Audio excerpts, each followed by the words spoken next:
साथियों नमस्कार। स्वागत है आपका हमारे YouTube channel sub staff to clerk promotion bankers way में। आज फिर एक बार एमसीक्यू प्रैक्टिस सेट लगातार आपके लिए लेके आ रखे हैं, जो कि आपको पसंद भी आ रहा है और आ भी रहा होगा, क्योंकि काफ़ी लोग इसको देख रहे हैं जिनका भी एग्ज़ाम है आने वाले महीने में, चाहे वो किसी भी बैंक से ताल्लुक़ रखता हो। जो भी सरकारी बैंक है उनके सब एग्ज़ाम में ये वाले क्वेश्चन आने वाले हैं, जो कि सब स्टाफ टू क्लर्क प्रमोशन दे रहा है। जो भी हमारे साथी क्लर्क बनने के इच्छुक हैं वो इन वीडियो को ज़रूर देखें और उसका फ़ायदा उठाएं। बाकी अगर पढ़ाने वाले आपको बहुत मिलेंगे, लेकिन कोई डीप पढ़ा रहा होगा, कोई कैसे पढ़ा रहा होगा, लेकिन हमारा जो पढ़ाना है वो है ऊपर ऊपर, ताकि ज़्यादा डीप भी ना जाए और सब स्टाफ के लिए इतना ही काफ़ी है। अगर मैं क्वेश्चन की बात करूं, 1 से 20 तक तो क्वेश्चन है जनरल बैंकिंग, जो कि सब बैंकों के लिए है, और 21 से और 31 तक जो क्वेश्चन है वो है स्टेट बैंक ऑफ इंडिया के सब स्टाफ के लिए। तो आइए शुरू करते हैं बिना किसी देरी के सेशन को। और अगर सेशन में कोई भी मिस्टेक हो जाती है तो उसके लिए आप कमेंट बॉक्स में लिखें, क्योंकि मिस्टेकें हो जाती है। मैं डेली एक ही चीज़ बोलता हूँ कि मिस्टेक हो जाती है, कभी टाइप राइटिंग में, कभी बोलने में, तो उसको थोड़ा माइंड ना करें और उसको कमेंट बॉक्स में लिख दें। तो शुरू करते हैं आज का सेशन। आज का जो पहला क्वेश्चन है वो जनरल बैंकिंग। पहला क्वेश्चन है, which service from the below mentioned provides protection from risk. इनमें से कौन सी ऐसी सर्विस है, सेवा है, जो आपको जोखिम में सुरक्षा प्रदान करती है। जोखिम बोले तो जब किसी का एक्सीडेंट हो जाता है, कोई बीमार हो जाता है, तो वो जोखिम है। तो कौन सी ऐसी सेवा है जो हमारे को प्रदान करती है। बैंकिंग सेवा पहला ऑप्शन है।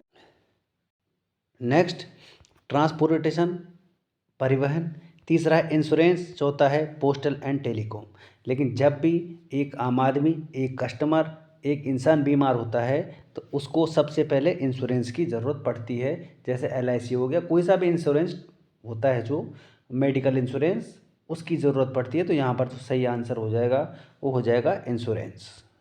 अगला क्वेश्चन है, which of the following is also known as contract of assurance. निम्नलिखित में से किसे आश्वासन अनुबंध के रूप में भी जाना जाता है। मतलब कहने का ये है कि किसको इसके रूप में जाना जाता है कि कौन हमारे जो लाइफ से जुड़ा हुआ है अनुबंध के रूप में, वो कौन सा जाना जाता है। पहला है फायर इंश्योरेंस, अग्नि बीमा।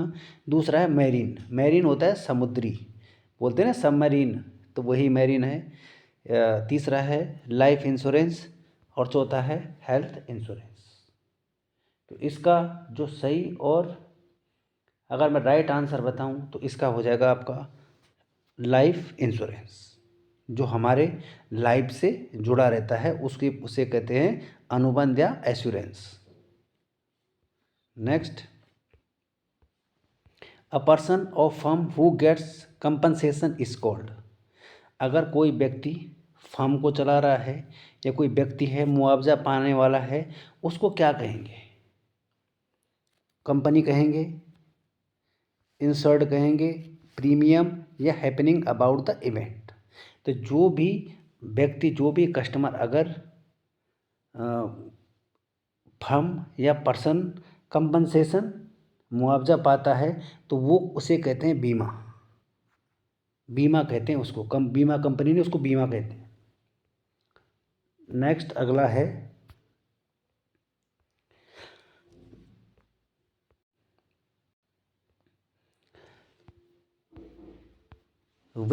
इन which the following account is highest rate of interest given.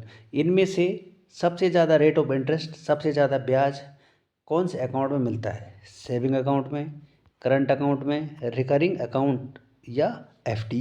Recurring होता है RD। तो सबसे ज़्यादा जो ब्याज मिलेगा आपको, ये तो सबसे आसान सवाल है, ये मिलेगा आपको एफडी में। सबसे ज़्यादा ब्याज, उच्च दर ब्याज आपको एफडी में मिल जाएगा। अगला क्वेश्चन है, निम्नलिखित में से which of the following cards allow spending money only up to the balance in your account. निम्नलिखित में से कौन सा ऐसा कार्ड है जो आपके खाते में शेष राशि तक ही पैसे खर्च करने की अनुमति देता है। यानी जब तक आपके खाते में रुपए है तब तक ही आप उस कार्ड से रुपए निकाल सकते हैं। तो ऐसा कौन सा कार्ड है? Debit card, credit card, visa card या मास्टर कार्ड। तो इसका जो सही उत्तर है वो है डेबिट कार्ड। डेबिट कार्ड होता है जो एटीएम होता है जिससे हम रुपए निकालते हैं। अगर हमारे अकाउंट में 100 रुपये हैं तो हम 100 रुपये ही निकालेंगे जितनी हमारी शेष राशि है। तो वही सवाल, वही क्वेश्चन में पूछा जा रहा है। और अगर आपको मेरी मेहनत अच्छी लगती है और मेरा जो ये काफ़ी समय लग जाता है आप लोगों के लिए ये सेशन बनाने में, तो आपका मैं 2 मिनट चाहता हूँ। चैनल को लाइक ज़रूर करें, लास्ट तक आप भूल जाते हैं तो उसको ज़रूर अपने अंगूठे का बटन ज़रूर दबाएं ताकि मेरा भी हौसला और मेरा भी अपडेट बढ़ता रहे, ताकि मैं आपके लिए लगातार कंटिन्यू सब स्टाफ के लिए वीडियो बनाता रहूं और आपको कोई भी समस्या ना आए। Next, which of the following can never be dishonoured. कि इनमें से कौन है जो कभी भी डिसऑनर्ड नहीं होता, यानी मतलब जो आपके साथ घोटाला नहीं कर सकता। बैंक ड्राफ्ट, अगला है चेक, ए एंड बी या इनमें से कोई नहीं। तो जो बैंक ड्राफ्ट है वो आपके साथ घोटाला नहीं कर सकता, ये है इसका राइट और सही answer. Next, which of the following service of bank permit withdraw of money more than the balance in the account. निम्नलिखित में से बैंक की कौन सी सेवा खाते में शेष राशि से अधिक धन निकालने की अनुमति देती है। ऊपर जो क्वेश्चन था उसमें ये था कि जितना आपका जो शेष रह रहा है आपके अकाउंट में वो तब तक ही रुपए निकालने की अनुमति दे रहा था, लेकिन इस क्वेश्चन में ये है कि अगर आपके उसमें शेष राशि से अधिक धन, कि आपका अमाउंट ख़त्म हो गया और उससे भी ज़्यादा अगर आपने रुपए निकालने हैं तो कौन सा कार्ड है इसमें अनुमति देता है, कौन इसमें अनुमति देता है। ठीक है,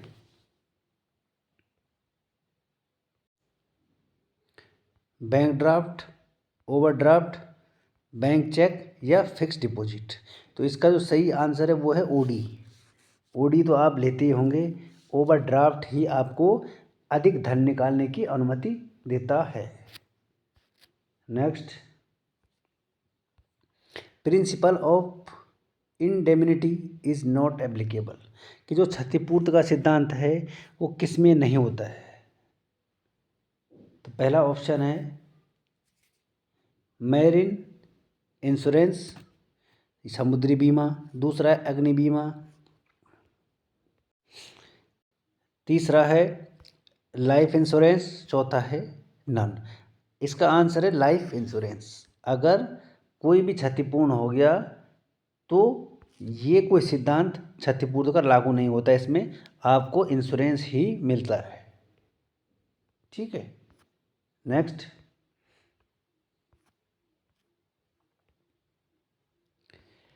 which of the following insurance is also known as contract of insurance.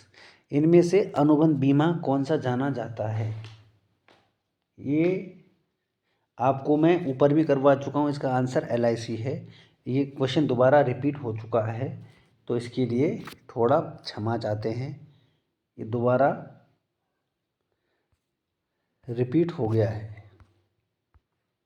अगला जो क्वेश्चन है वो है the insured get loss amount और policy amount whichever is less this is related to.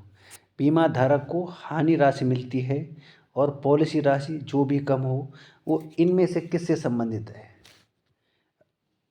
अगर कोई बीमा धारक है और उसको कोई हानि की राशि मिल रही है तो इन पॉलिसियों में वो किससे संबंधित है? Principle of utmost good faith, सद्भावना का सिद्धांत, समीप का सिद्धांत, क्षतिपूर्ण या योगदान का सिद्धांत। इनमें से वो कौन सा सिद्धांत है जो इसका राइट आंसर है?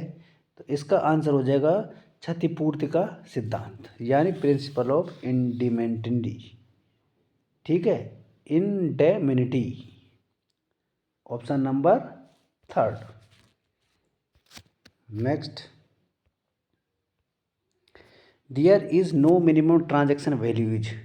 इनमें से किसका जो ट्रांजैक्शन वैल्यू है वो नहीं है, मतलब कम नहीं है, मिनिमम नहीं है।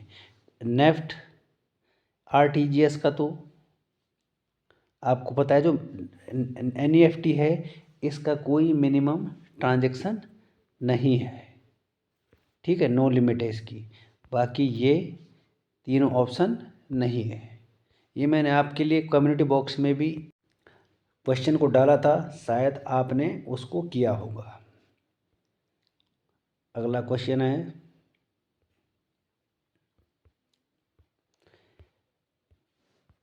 Spending more than the balance in God account, ये गौर गलत लिखा है, अकाउंट इज पॉसिबल।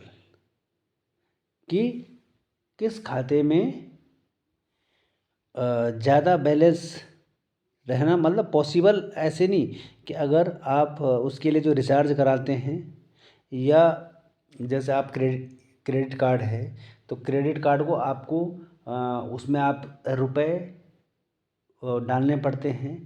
तो ये पूछ रहा है कि कौन सा ऐसा संभव है जिसमें ज़्यादा बैलेंस आप स्पेंड कर सकते हैं।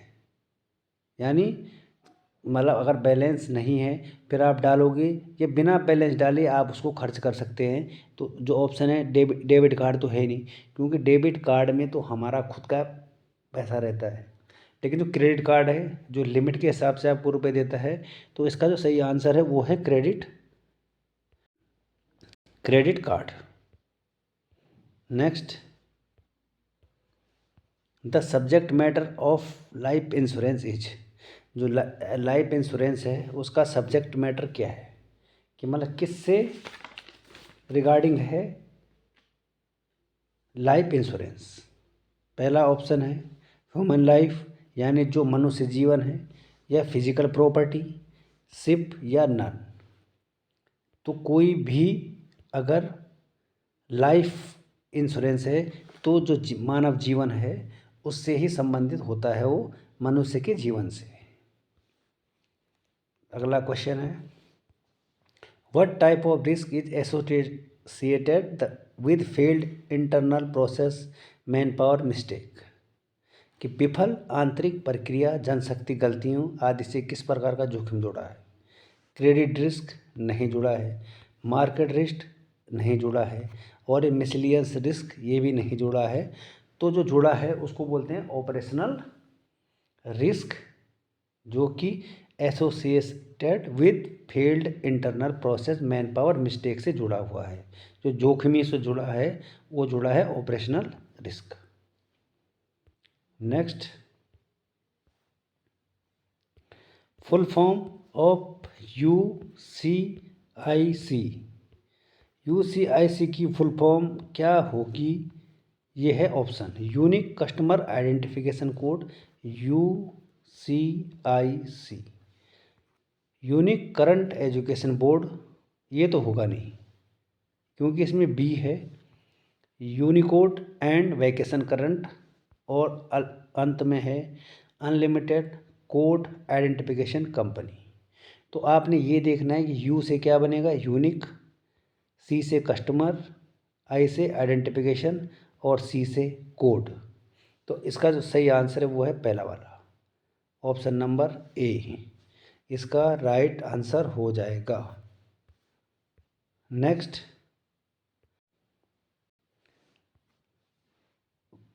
प्रति हेक्टेयर फसल ऋण निर्धारित, कि जो मतलब cops loan per hectare is decided, जो भी जो ऋण है लोन है उसको कौन डिसाइड करता है कि वह प्रति हेक्टेयर इतना इस पे ऋण लगेगा, इतना इसका लोन होगा।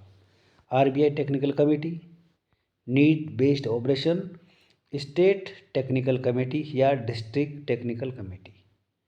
तो इसको जो करता है उसे बोलते हैं डिस्ट्रिक्ट टेक्निकल कमेटी, यानी ऑप्शन नंबर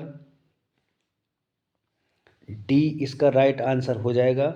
इसलिए मैं आपको पूरे ऑप्शन इसलिए बताता हूँ ताकि आपको सुन के ही याद हो जाए और आपको दोबारा पढ़ने की ज़रूरत ना पड़े, इसलिए आपको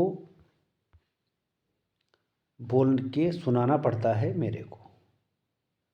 correct. Next, which bankers gets protection under section 85 of NI act 1881, कि मतलब 1881 की जो धारा है नेगोशिएबल इंस्ट्रूमेंट के तहत किन बैंकर्स को सुरक्षा मिलती है उसमें, कलेक्शन बैंक को, paying bankers, A and B, या इशूइंग बैंकर्स को। तो अगर मैं इसका आपको करेक्ट आंसर बताऊं तो ये होता है ऑप्शन नंबर बी, जो पेइंग बैंकर्स होता है। ये जो एनआई एक्ट है 1881 का धारा 85 में पेइंग बैंकर्स को सुरक्षा प्रदान करता है। और ऐसे क्वेश्चन एग्ज़ामों में पूछे जाते हैं। अभी ऐसे ही सेम एनआई से इंडियन बैंक का जो सब स्टाफ का पेपर था उसमें आया था ये एनआई का क्वेश्चन। एनआई से 2 क्वेश्चन आए थे। नेगोशिएबल इंस्ट्रूमेंट 1881 से, इस टाइम का है ये नेगोशिएबल इंस्ट्रूमेंट, 1881 में इसकी स्थापना हुई थी। तो इसलिए इसको ज़रूर पढ़ें और अपना पेपर क्रैक करें और धीरे से क्लर्क बन जाए। Next, what is the white gold, ये शायद पीएनबी के पेपर में पूछा गया था मेरे हिसाब से, तो कि इसमें से सफ़ेद सोना क्या है, डायमंड, कॉटन, पॉलिस्टर या वीट। तो इसमें जो सफ़ेद सोना है वो होता है कॉटन, ये तो आपको शायद पता ही होगा। अगर आप नए हैं तो शायद ना पता हो, और अगर आप हमारे साथ जुड़े हैं तो आपको इस चीज़ का 100+1% पता होगा, क्योंकि हमारी प्ले लिस्ट में कम से कम 50 से 55 MCQ प्रैक्टिस सेट डाल रखे हैं, जिनको कि लोग देख भी रहे हैं। सब स्टाफ हमारे को अपना व्हाट्सएप पे भी क्वेश्चन पूछते रहते हैं। नेक्स्ट, स्टडी ऑफ करेंसी, जो करेंसी है उसके अध्ययन को क्या बोलते हैं, जो मुद्रा अध्ययन है उसको क्या कहते हैं। पहला ऑप्शन है परमनोलॉजी, दूसरा है क्रिमिनोलॉजी, तीसरा है न्यू मैथमेटिक्स और चौथा है एंट्रोलॉजी। तो इनमें से कोई भी ऑप्शन नहीं है, ये थोड़ा गलत प्रिंट हो गया है। न्यूमिस्मेटिक होता हो, जो करेंसी का अध्ययन है उसको बोलते हैं न्यूमिस्मेटिक। तो इनमें से कोई भी इसका आंसर नहीं है, वो न्यूमिस्मेटिक होता है। जो करेंसी का अध्ययन होता है उसको बोलते हैं न्यूमिस्मेटिक्स। ठीक है, तो ये गलत टाइप हो गया है। और आज का अंतिम और लास्ट क्वेश्चन है, which used for interbank fund transfer, interbank fund transfer के लिए किसका इस्तेमाल किया जाता है। इसका आंसर आपने मेरे को कमेंट बॉक्स में देना है। अगर आपने पिछली वीडियो नहीं देखी तो उनको ज़रूर देखें, और इसका आंसर चाहता हूँ मैं कमेंट बॉक्स में, कि जो भी भाई मेरी वीडियो अगर अंत तक देखते हैं तो वो ज़रूर इसका आंसर दें। तो ये था जनरल बैंकिंग का सेशन, 1 से और 20 तक क्वेश्चन थे। अब इसके बाद जो भी क्वेश्चन होगा वो होगा स्टेट बैंक ऑफ इंडिया सब स्टाफ के लिए। तो पहला क्वेश्चन है एसबीआई सब स्टाफ का, विच of the following customer not eligible for happy home card, कि जो नीचे ऑप्शन है हैप्पी होम कार्ड के लिए कौन सा ग्राहक पात्र नहीं है। एसबीआई में एक स्कीम चलती है हैप्पी होम लोन, तो उसमें कौन सा पात्र इसके लिए एलिजिबल नहीं है। ये है आपके ऑप्शन एनआरआईज, दूसरा है नॉन सैलरी बिजनेस, और ये है नन। तो इसका जो आंसर है वो है NRIs, non residential of Indians. ये हैप्पी होम लोन के लिए पात्र नहीं है। अगला क्वेश्चन है under SBI combo loan facility to customer minimum and maximum loan amounts, कि जो एसबीआई में कॉम्बो लोन की सुविधा है वो ग्राहक को न्यूनतम सबसे कम और सबसे अधिक कितनी है।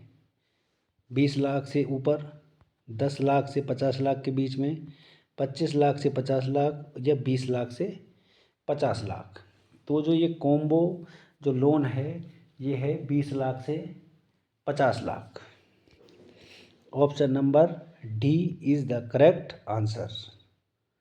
Next, what is the minimum income eligibility for combo home loan, जो कॉम्बो होम लोन की न्यूनतम आय पात्रता क्या है, कि इनकम मिनिमम कितनी है उसकी। 3 लाख, 3 लाख से ऊपर, 4 लाख, या 4 लाख से ऊपर। तो जो मिनिमम न्यूनतम इनकम एलिजिबिलिटी है वो है 4 लाख से ऊपर। Next, what is the maximum moratorium period available for combo loan, कि अधिकतम इसकी अवधि क्या है कॉम्बो लोन की। तो इसका आंसर एसबीआई वाले जो भी ब्रांच में काम कर रहे हैं सब स्टाफ, ये आपके लिए कमेंट बॉक्स में ज़रूर मैं क्वेश्चन पूछता हूँ, इसका आंसर आपने मेरे को कमेंट बॉक्स में देना है कि कितने महीने हैं मॉरेटोरियम पीरियड कॉम्बो लोन के लिए। नेक्स्ट,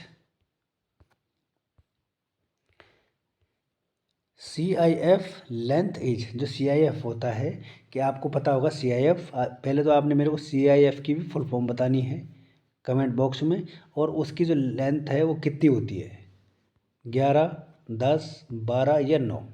तो लेंथ तो उसकी मैं बता देता हूँ आपको, उसकी जो लंबाई है वो होती है 11, ठीक है। लेकिन आपने मेरे को इसकी फुल फॉर्म बहुत आसानी से आप मोबाइल में सर्च करके आप मेरे को कमेंट बॉक्स में बता सकते हैं। Next, SBI bank at present available globally in how many countries, कि SBI वर्तमान स्तर पर कितने देशों में उपलब्ध है। 29 देशों में, 28, 30, और यहाँ पर है 32। तो कितने देशों में फ़िलहाल SBI अभी है, तो SBI अभी 29 कंट्रियों में है। ऑप्शन नंबर ए जो कि इसका सही और राइट आंसर है। नेक्स्ट, कंप्यूटर के कुछ क्वेश्चन आते हैं इसमें कि स्पेलिंग चेक फंक्शन की इन कीबोर्ड, अगर आप सिस्टम चलाते हैं और सिस्टम में ऊपर लिखा होता है F1, F2, F3, F4, F5 keyboard के ऊपर, तो अगर आपने कीबोर्ड में किसी की स्पेलिंग चेक करनी है अगर गलत है तो कौन सा बटन दबाना है, F7, F8, F5 या F7। F7 दोबारा आ गया है, तो इसका जो आंसर है फर्स्ट और फोर्थ, इसके दो आंसर हैं। F7 से ही स्पेलिंग चेक का पता लगता है। अगर आपने गलत लिख दिया, अगर आपने राम लिखना है और आपने ऐसा लिख दिया, आपने रम लिख दिया, तो आप अगर नहीं आपको पता लगता है कि क्या स्पेलिंग है, आप F7 मारोगे तो स्पेलिंग आपकी सही बताएगा कि इसकी सही स्पेलिंग क्या है। तो इसके लिए F7 का यूज़ किया जाता है। एक कीबोर्ड के ऊपर होता है, जो कंप्यूटर का कीबोर्ड है सबसे ऊपर लिखे होते हैं। Next, SBI pension loan minimum amount, जो एसबीआई का जो पेंशन लोन है उसकी न्यूनतम राशि कितनी है। ये है आज का अंतिम और लास्ट क्वेश्चन कि एसबीआई की पेंशन न्यूनतम राशि कितनी है, 25,000, 20,000, 15,000 या 30,000। तो जो इसकी राशि है वो हो जाएगी आपकी 25,000 न्यूनतम राशि है। तो ये था आज का सेशन जो कि जनरल बैंकिंग और एसबीआई के लिए था। तो अगर आपको सेशन पसंद आए या हमारी मेहनत आपको अच्छी लगती है तो चैनल को ज़्यादा से ज़्यादा शेयर करें और लाइक करें ताकि हमारे को आपसे मोटिवेट मिले। और हम ये चाहते हैं कि अगर आप जितने ज़्यादा हमारे को लाइक करें तो हमारे को ये पता लगता है कि हमारा जो पढ़ाना है वो आपको कैसा लग रहा है, उसी से हमारे को पता लग जाता है। तो आप ज़रूर सपोर्ट कीजिएगा और आपको इससे अच्छे अच्छे एमसीक्यू प्रैक्टिस सेट देखने को मिलेंगे। तो फिर मिलते हैं एक और नई वीडियो के साथ। तब तक थैंक यू और धन्यवाद।